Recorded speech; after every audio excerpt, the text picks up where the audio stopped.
aircraft have launched on a mission to take the airfield back from the enemy. Part of getting to the battlefield is refueling. Because fighter aircraft are fuel limited, in order to travel, Lot 1 F-35 Lightning II holds on the wing waiting to refuel.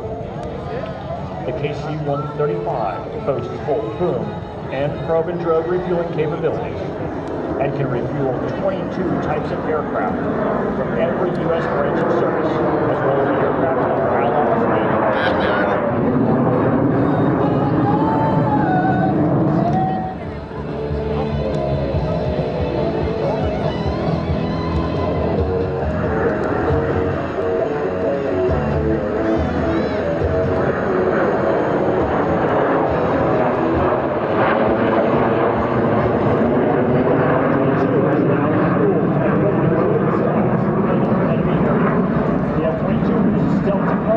Radar-guided missiles.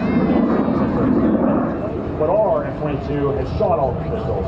In this case, a good old-fashioned dogfight is the only option.